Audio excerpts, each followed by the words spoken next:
In a world of 350 billion movie podcasts, two chumps have decided that now is the time for cult movies to engage in combat. Disagreements will be had, blood may be spilled, and voiceover artists most definitely will not be paid. This is Cult Film Face-Off. Hello and welcome to Cult Film Bake Off. I am Nick Berry, and with me as always is the pickled onion Don, Barry Norman. Slicing. So, episode 29. We have Steve Yellin to thank for this episode's gruesome twosome. We're talking Pieces versus Slugs, both helmed by Spanish director Juan Piquer Simón. So let's jump to it. With Pieces, which came out in 1982. Nubile Boston co-eds are being sliced and diced by an unrelenting serial killer. It's up to an unlikely team of detectives, a plucky student, and an ex-pro tennis player to apprehend the fiend. Pieces. Warning. What you will see in the movie Pieces cannot be revealed, cannot be described, cannot even be imagined. And you don't have to go to Texas for a chainsaw massacre. Pieces. It's exactly what you think it is. Pieces. Absolutely no one under 17 will be admitted. So, Pieces. You seen it? I have never seen it, never heard of it, never heard of its director, never heard of anyone in its cast. Okay. This is my first time. What about you? I have heard of Pieces, yes. I've heard of Pieces. It's one of those films that gets banded about with kind of gore fans, and it's had an Arrow release, which... Lavish, have you seen that disc? It's amazing. Yeah. If I was a fan of that film, I'd be so happy. Yeah. I mean, they do not cut any corners, Arrow. They're brilliant at what they do. They always deliver tons of extras, brilliant prints. I mean, I watched the Arrow Blu-ray print of Pieces. Yeah. Looks amazing. Mm-hmm. So what did you think? I'll say this. I mean, it's one of the most persistently illogical films I've ever seen in my life. But I think this should have, on the box or at the beginning of the film, it should say, do not watch this film alone or sober. I think you need to be with people and you need to be hammered. So I am going to assess this film on that basis. But I am completely aware that this film was made to be appreciated in a crowd. All my assessment of this film is going to be is me recalling little things that I enjoyed, because I was constantly scrambling for things to get some enjoyment out of, because this is not a film to watch on your own. I mean, I can't stress that enough. Basically, I thought this film was unremittingly lousy, and I didn't really enjoy it at all. I mean, did you like it? It's a lousy film, but it did have some stuff that made me laugh. It really did have stuff that made me laugh. There is some gold to be found in this film. I reckon I laughed probably, I'd say 3 times. 3 times. Yeah, 3 times, and I raised a smile, but 3 times I laughed. Yeah. Two of the times I laughed were in the opening. There was one laugh that I literally burst out laughing. Is that the big? What did she shout again? No, that made me smirk. No, I didn't laugh at that. What made me really laugh was the cameo by the scene with the martial artist, that was so bizarre, the Bruce Lee cameo. Yeah. I mean, the reason why that guy it was so odd, just out of nowhere. A woman's being apprehended, chasing, and suddenly this martial artist comes out and attacks her, and then it turns out, oh no, this is just my teacher, Yeah. I mean, very funny. And I've got I ate bad chops soon. Brilliant. I mean, just such a great fucking nonsense. I mean, the producer was shooting a kung fu movie in Rome and was keen to give Bruce Lee wannabe some more screen time, so he fudged in the scene so he got on camera. Is that actually what happened? Yeah. I thought that was in the script and it was just bad. No, the producer wanted to use his guy. I mean, the opening. The tone is set perfectly in this movie by the opening sequence. I think that just sets up the entire tone of the movie, which is basically the biggest overreaction to a racy jigsaw puzzle you've ever seen in your life. I mean, that reaction would have affected him more than anything else. Yeah. But just fucking going. I mean, the 2 laughs that I had were in the opening sequence where. You realise that when the mother sees the jigsaw puzzle, she starts basically narrating what she's doing. I'm going to do this, and I'm doing this, and I'm putting this, and I thought, please let this whole film be characters narrating what they're doing as they're doing it. Sadly, That's a great idea. sadly, it didn't go down. And also, when they look outside and the police are there, and you think, why the fuck are the police there? And they clearly in post added in the dialogue, I know there's something wrong, it's just too quiet. Can you imagine ringing up the police and go, it's really quiet, something's definitely fucking wrong. Something's amiss. Yeah, it's too quiet. I laughed at those two things, but yeah. Well, I laugh. The following scene is when you're in the you're in the college campus, you're in the halls, and the dialogue was, I mean, amazing. The most beautiful thing in the world is smoking pot and fucking on a waterbed. I beg to differ. That is one surefire way of popping a waterbed. The first line of dialogue that I think it was a police. Yeah, she's like, the way she says it. One of the policemen is questioning. I think they're questioning somebody, and he says, "Hey, we're just buying clothes without labels and trying them on for size." And I thought, is that a good way of describing? I'm sure there's a more eloquent and shorter way to explain what they mean. But then again, on the one hand, I was kind of thought I first thought it was quite good. I mean, then my favourite line of dialogue was, "You'll be playing so much tennis they'll be coming out of your ears," which is. This is goofy as hell. I mean, someone lopped someone's head off in broad daylight. And they refer to it as an unfortunate accident. Yeah. I love the way the police are trying to not let anyone know that there's essentially a serial killer going on. They're really underplaying it. Keep details to yourself, but I mean, you want the community to know that there's somebody going around killing people. My favourite performance in this film, Squinty Pluto. Squinty Pluto. Oh, the guy who played Squinty Pluto. Willard the Panto Gardener. Yeah, I love him. One arched eyebrow and always half looking over his shoulder. Mate, but I love the sequence where it's basically he becomes like a WWF wrestler. I love that. He basically attacks all the cops. He takes them all out. That's right. For no fucking reason whatsoever. Yeah, Paul L. Smith, his name is. I remember when I saw him, I was like, where the fuck do I recognise him? Yeah, I recognised him. He's the really sadistic, the rapist, the guard from Midnight Express. Oh, horrible! Like one of those characters that's so horrible you can never forget his face. And I saw him. I mean, I wish everyone was playing at that level. Yeah. Because he really is. I don't think he was deliberately taking the piss, but. That I enjoyed his performance very much because it is a pantomime performance. The tennis match. Oh god! But I mean, she's meant to be a pro. Yeah. I mean, the cutting is amazing. You just watch it, go, hang on a minute, but that shot is not going to land there. It's so inept. I tell you what I did. But did you have just a favourite scene, as in just an appreciation of something that was in the film? I appreciated, I guess, the kill in the elevator. I think that was better. I can't. But I mean, the fact that he got into an elevator and managed to hide the massive chainsaw hiding behind his jacket. I mean, it's idiotic, but I think that's the one where they're cutting open a pig's carcass. I think. No, that's not in the elevator. Which one was the pig carcass is when he's chasing her around the locker rooms, and it's a brilliant. I mean, the chainsaw going into that's what I'm thinking of. Yeah, that was done really well because as you said, it's a pig carcass. It looked fucking great. There's some good gore here. I mean, my favourite sequence is actually the kill on the waterbed. It's really artistically shot. I mean, really slow motion, the colour. I mean, he used like animal blood, so that's why it looks legit.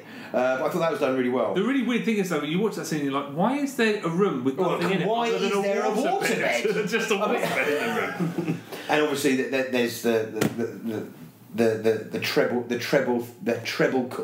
shout out of bastard. Bastard. Yeah, Bastard. I love that shit. There was I think a lot of the appeal of this film was fixed in post production because there was some dialogue that you could clearly tell was added. Someone mutters, I remember at some point, "I'm too young to die," and I thought that's pretty funny, but it was clearly not intentional. They put it on after, and whether this was in the script or not, I don't know. But I've never heard a woman say, "I need to go to the John." I've never heard a woman refer to the toilet as a John. Yeah. And then when she needs, she has to go to use the toilet, and she's doing this dance where she's sort of stepping back and forth. And I'm sorry, I thought you needed to piss. Why are you doing all this walking backwards and doing shimmying down?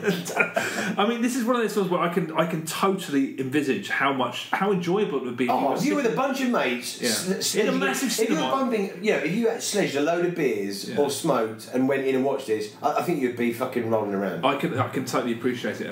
At the same time, I was realising that I I couldn't get any enjoyment out of it on my own. I mean, the thing that I thought was fairly interesting about it is that it doesn't even flirt with the idea of taking someone else's perspective. This is the killer's film, and everything else is perfunctory and dull and boring, which is a shame because that's the majority. It looks quite good actually. The get-up of the killer with the hat and the kind of. Oh yeah, I suppose so. Pretty good. And also another thing. It's one of those films that you think would be sleazy, and a lot of films made in that era are so sleazy you feel horrible, like you need a shower after. Yeah. This didn't really have that. It had a kind of sort of. But it had a playfulness to it, which made it quite endearing. Yeah, I don't know whether that was intentional or not, but these films normally make me feel kind of sick, and I don't really want to ever think about them again. But this was, it had a sort, it did have a playful. Because it just had this goofiness throughout. I mean, it's so ridiculous that the yellow chainsaw kept popping up, and has he just got an endless supply of yellow chainsaw? He just kept leaving them at the scene. Take it with you. Take the fucking chainsaw with you. And the most impressive non sequitur in a film I've ever seen, where there's a scene of a woman driving into a pane of glass. Yeah, slow mode. And I was like, hang on a minute, what does that have to do with anything at all? What the fuck? Yeah. Why is that in the film? Yeah. That's the kind of thing where they just realised they had a pane of glass and they had to use it. I was disappointed because the bit that disappointed me is that if you look at all like the cover artwork for Pieces, you have this kind of amazing pile of kind of human like fucking limbs. Yeah. And I kept thinking, we're going to basically see this amazing fucking gory kind of concoction of limbs. And it's not. It's a really shit green-coloured woman with a few kind of stitches on her arms that comes out at the end and does the groin grab and scratch. But that was disappointing. I thought it was building to like his masterpiece was going to be something to behold, but rather than him just creating a woman that's slightly I mean, I know what you mean. It was naff. Yeah, it was shit. There were things that I really liked about this, and there were moments in the script where I felt like they were trying to say, "Oh, look, I know how a crime scene works." For example, there's the first crime scene, I think somebody said, "Hey, don't touch anything, you can contaminate the crime scene." And people look like, "Oh," which is the kind of thing we all know now, we're accustomed to. But it seemed like they were trying to put that forward, and I thought, you've just asked a professor to come and look at a body because you can't be bothered to wait for the coroner, and that's not a problem. But don't touch anything. I mean, the thing is, this team is made up of like they've basically taken like a college kid, to be undercover, and an ex-tennis pro. Yeah, what is she like? Oh, what? How does that work? No, I mean it's fucking. It's pointless trying to point out how wild and just fucking bizarre this film is. I love the fact that when they have that sort of dance/aerobic sequence, they're dancing to like jazz. Yeah. And you're like, there's no beat. What are they supposed to be dancing to? Fucking lounge jazz. On this lavish, unbelievably. This is one of those films that I would say this is only a midnight movie. This should only exist at midnight. It should tour but. The Blu-ray, the special edition of the Blu-ray, which had like either a jigsaw puzzle or a piece of a jigsaw puzzle included in it as a like an ultra rare, it's sold out in fucking no time. There is a lot of love for Pieces, and then some. I mean, I've read some amazing reviews. People love it. I might share that enthusiasm if I saw it in the cinema. Yeah, watching it alone. It's quite on its own level in terms of like. Just how odd the tone is, so fucking odd and melodramatic and kind of nonsensical. It's kind of its own. it's so illogical that you just kind of. The thing is, I really I love Troll 2. Again, this is difficult because I saw Troll 2 in a room full of people who were all in the perfect environment to enjoy it. But that seemed to have a coherence about it. That had a very, very warped worldview, and everything seemed consistent with that. When the guy turns up who's the kung fu... I mean, everything just seems haphazard. And it's kind of... If I found out that someone had gone back in time and tried to make an ironically bad horror film to appeal to people today, this is what it would look like. I kind of just got bored. I was like, okay, what's going to be a complete non sequitur, completely inappropriate... So I kind of took against it, and I was sitting there going, I can't enjoy this. So I felt like that for the first kind of like 20 minutes, half an hour, and I went, do you know what? Just let it fucking run over me. Yeah. Because in the right environment, it would be really funny, and it did make me laugh. There's not even many comedies that I laugh out loud, like, Yeah, true, yeah. I mean, I wanted to just say, just go with it, and I couldn't. Yeah, because you're watching it in the harsh light of sobriety. You just go, well, I've not really got any patience with this. It's so fucking inept and dumb. But within the right surroundings, with the right group of people, I think you get there's so much. There's a lot. I think you repeated viewing as well, because there is the dialogue between the police officers. I know, but it's just. It is stupefying. Like but you'd get a laugh out of that if you had a couple of beers, didn't you? I know, it's weird. I mean, this is why I said at the top. Like, I can appreciate what people see in it, but at the same time, I just think I could not enjoy this. I think it also might be. I spent my late teens and early 20s binge watching terrible films and enjoying them as best I can. I think I may have reached my limit, perhaps. I may I think I may have seen too many of them. One thing I will say about this film, for sure, though, is I am an absolute sucker for an unbelievably harsh ending. And for the way that kid gets basically his dick ripped off out of nowhere, I was like, that poor cunt. I'm a sucker for it. I quite enjoy the fact that he got his tackle taken away, especially after that fucking love scene that he had with, And apparently as well is that the Spanish actress really didn't want to do a love scene with that guy. That's why it wasn't. He knocked on the door and went, "Can I come in for coffee?" That's right. She was like, "I really don't want to do a love scene with that guy." I wonder what. I take it. He just didn't want to do it. Just apparently said to the director, "I don't want to have to do an intimate scene with this kid." Yeah. I don't know whether I'd watch this again if it was on at like the local art house for at midnight. Would I take a chance? That I'm not sure. But I did watch it in the worst possible situation. But I'll read this. On the excellent website Birth Movies Death, a writer called Jacob Knight wrote a reappraisal. It wasn't a reappraisal. It was basically a review. But I took this paragraph out of it because I think it's very appropriate. As far as audience experience movies go, Pieces is unquestionably one of the finest ever crafted. Seeing a kung fu professor leap out of the darkness just isn't going to hit as hard from your lonely couch as it does with a room full of like-minded individuals, all gathered in the dark to take in some serious sleaze. But that's the beauty of the collective experience that is mostly lost outside of the rep house today. There's a joy to unironically witnessing a wild transmission from a time that was not your own and watching others react to the movie's sincere madness. I can completely understand why people. I mean, this is the kind of film that I would be raving about. I feel like I was there from the beginning of Troll 2. I was when people jumped on the Troll 2. I think this is the thing as well, man. Is you saw this at a young age. You just didn't really get. Like at a young age, you just go like, "Fuck!" You just remember the gore. You remember how kind of harsh it was. Yeah. But this really odd tone. Then you get older and go, "Well, actually, it's fucking played for laughs." It's funny, So I think if people got a long relationship with it, they would feel a lot of love. I can understand that. Yeah, and it really is out on its own in terms of it really is a very individual film. And it's trying to double. It's shot in Spain, trying to double up for America. So there's that weirdness. There's that weirdness to it. Yeah. And the gore is good. The gore, and that always is something that elevates, a trash cinema piece, is that when the gore does look fucking good. And it's quite, and as I said, there is some things in there that are shot quite artistically. I mean, I think it's quite a beautiful sequence, the waterbed and the slow-mo and the clattering down. I was like, fuck, that's actually really nicely shot. I've loved my share of appalling films in the past because they're appalling, and this could have been one of them, but I couldn't recommend this to anybody today.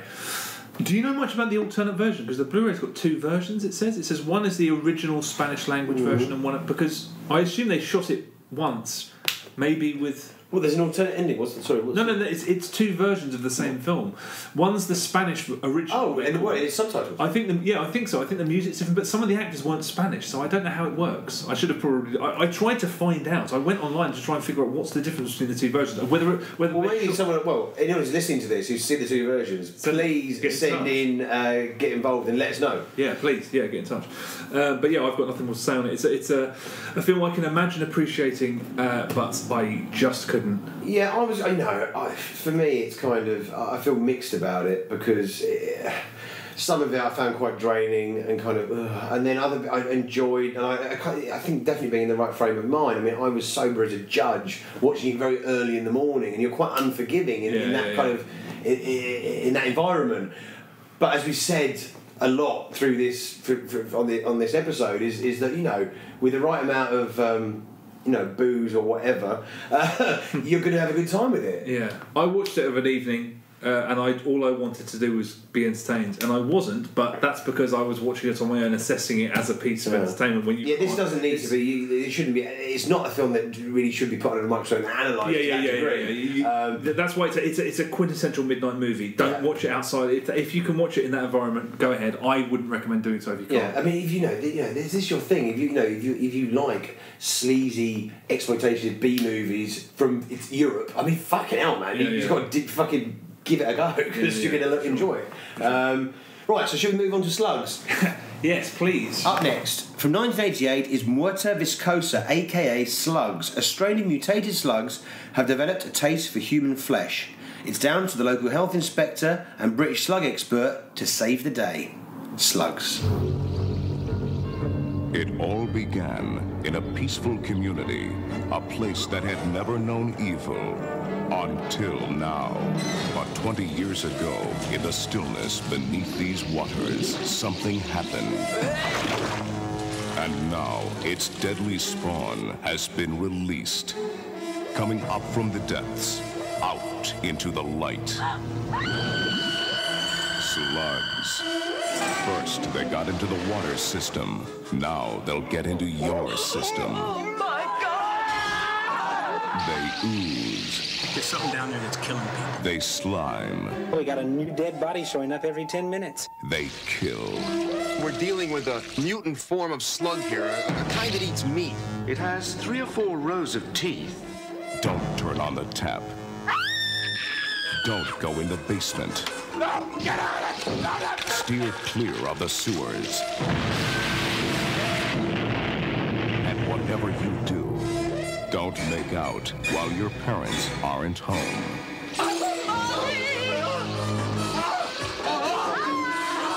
Slugs. It may be the most shocking movie you will ever see. Slugs.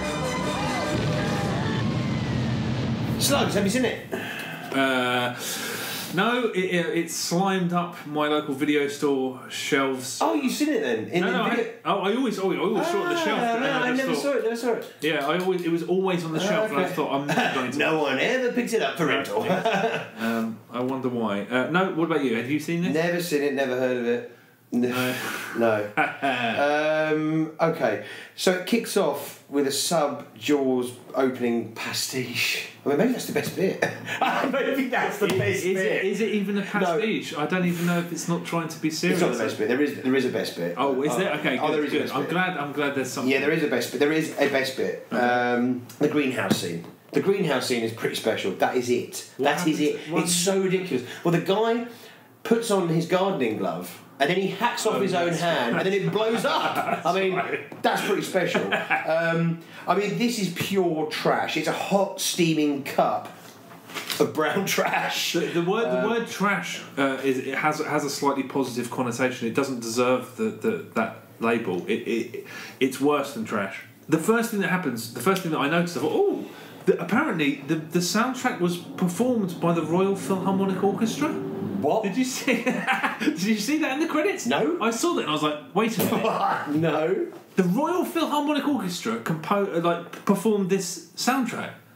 Apparently, it's straight up. It was in the credit. I mean, it's one of those things where you could find out like it was a blatant lie, and that's not because. I guess history says that that's true. I don't really know what to say about it. That's the most interesting thing about the film. This is a soap opera. It's shot like a soap. It's written like a soap. It's performed like a soap. And it's not even weird or warped like Pieces. No. It's flat. Everything's flat. Mm. It's relentless flatness. Well, I mean, the choice of creature as well. I mean, slugs have to rank pretty highly in being the most innocuous creatures. Yeah, of course. I mean, woodlouse. Yeah. Snail. This is why when I saw it on the video show I was like, I mean, why would I ever... You'd have to be a literal genius to make slow-moving mollusks into a fucking threat. They're tiny. But they're tiny. It's a pathetic idea for a film, and it's 110 million times more pathetic than that. No one can act There's not a single performance which isn't completely balsa wood. Yeah, and not even you can't even enjoy any of the performance. No, there is no merit. There's no enjoyment from this film. No, I mean, the thing is, turning Slugs into a threat is almost impossible. And I've made this comparison before, and it's lazy, but I'm going to have to do it again. It reminds me of the films we used to make when we were kids, but. My first. You have people could act in your. Okay, okay, right. Sorry about that. No, that's very true. What I'm specifically thinking about is the first film that I remember making, and it was constructed like this: there was a shot of the family dog entering a room, a shot of one of my sisters listening to music, a shot of the family dog leaving the room, my sister lying with ketchup on her face. The dog obviously ate her. There are sequences in this that are not far evolved from that. I swear to God. There's one scene where a woman, I think a secretary, is doing something or other, and it pans across, and you see a toilet lid shake, and you think, but if there was slugs shaking, what's that supposed to denote that's coming? But I mean, the director must be thinking there is nothing more that drives the fear of God into an audience than a letter smoothing on I mean, you just what it was. A little bit of letters going. The fucking ominous nature of that. I mean, this is the first time I think a film has ever had a health inspector as a hero. I mean, I think that's one thing you have to give it, isn't it? Say again? Isn't this the first film in history where the health inspector's been a hero? Well, yeah, I mean, health inspectors don't get much of a look in, do they? They don't know. So, I mean, this is some health inspector's favourite film. Maybe? How the fuck do you eat a massive slug in a salad and not detect it? Notice, yeah. I mean, it kind of. I mean, I suppose chopped up it would look like olive.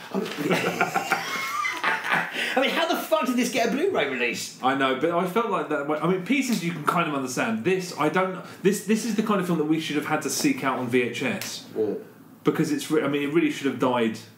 It should have come out and died and never been resurrected.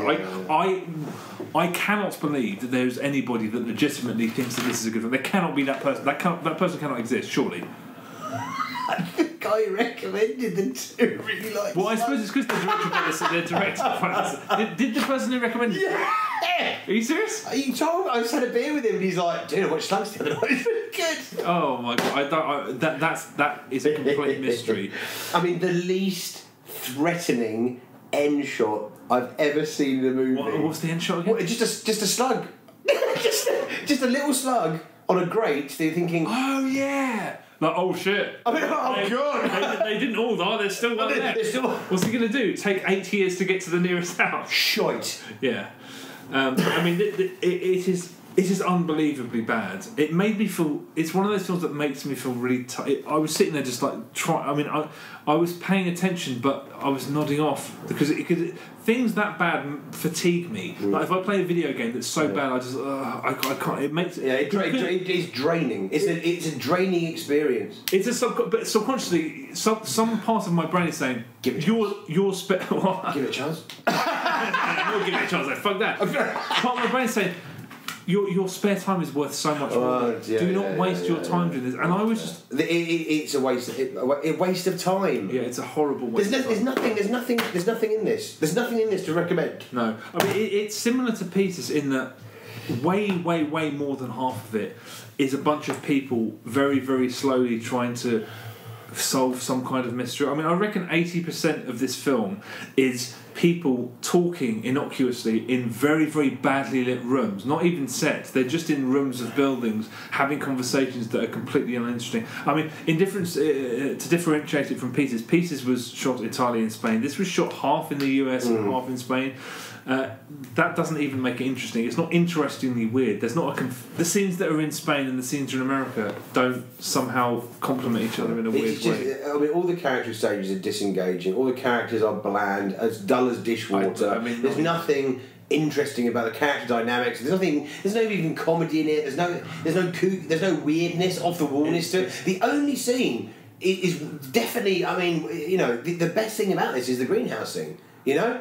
It's really over the top, you know. I mean, everything bad that comes. One of those classic things of like, you know, shit. He's got his arm lobbed off. It's an old couple, and it elevates, and then what else can go wrong here? Oh, then bang, the whole thing blows up. I mean, it's almost Monty Python-esque. But that is it. Yeah. The rest of it is fucking bilge water. It commits the cardinal sin, which is It's not entertaining. But it's so boring. I was so desperate to find something to enjoy in this film that I scoured the end credits for anything. And here's what I came up with. The key grip on this film was Donald Sutherland, which is interesting because he leaves that off his CV. There was a stunt man, not a stunt team, but a stunt man. A stunt man by the name of Francisco Alves. I bet he doesn't do things in ARVs.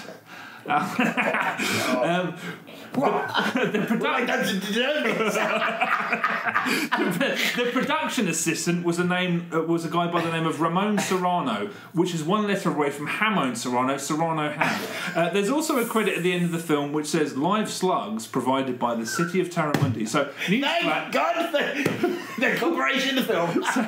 Newsflash, if you were a slug in the municipality of Taramundi in Spain, they own your ass because they just provide you they pimp you out. That's all I've got. This is an unbelievably ugly film too. It's so ugly.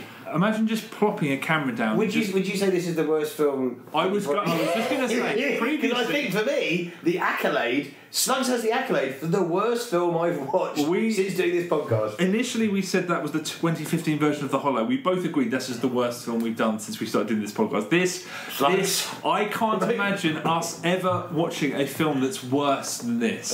It's so, it's not even, how do you make a film this I reckon I could make an enjoyably bad film in which slugs are the fucking kids. Focal point. I don't even know why they bothered giving them teeth, because there's one scene where a guy gets bitten and then that's pretty much the end of it. But isn't that a fact about slugs, is that they have 27,000 teeth? Is that a fact about slugs? I was so bored. You looked at the end credits, I looked at slug facts. They've got 27,000. Slugs have 27,000 teeth and hermaphrodites. Where did you get this from? This isn't legit information. I googled it. 27,000 teeth? 27,000 teeth and they're hermaphrodites. So they can themselves. That makes sense then, because then that's why they reproduce so quickly. 27,000 teeth. Fuck, maybe this film's not so bad after all. Right, what way are we going? Who wins this? Slugs is so awful. It's so Pieces, awful. Starches, Slugs. Yeah, so definitive, as definitively as our last episode when we these are very clean cut. Yeah, very, very clean cut. Right, that wraps it up. Yeah, Thank you so much for listening. You can follow us on Facebook, Twitter, iTunes reviews are wicked, and also just get involved. You know what's coming up. If you got what do you think about these films? Trivia, facts. We want it all. If you shit yourself when you were watching one of these films as a child and you've never been able to watch it, any amusing, vaguely amusing stuff, anecdotes, anything at all. Go to cultfilmfaceoff.com/blog and you'll see the next 2 upcoming episodes there. Leave comments there, Twitter, Facebook, any of that stuff. We would love to hear that stuff. Chubbers! See you later.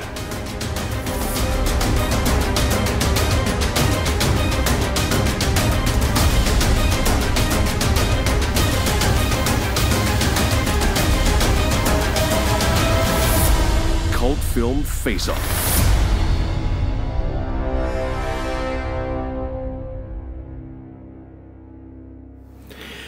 Hello and welcome to Cult Film Bake Off. I'm Nick Berry and with me as always... Hello and welcome to Cult Film Bake Off. I am Nick Berry and with me as always the pickled onion Don Barry... You see it? Yes! While we were out here fumbling with that music, the lousy bastard was in there killing her! Bastard!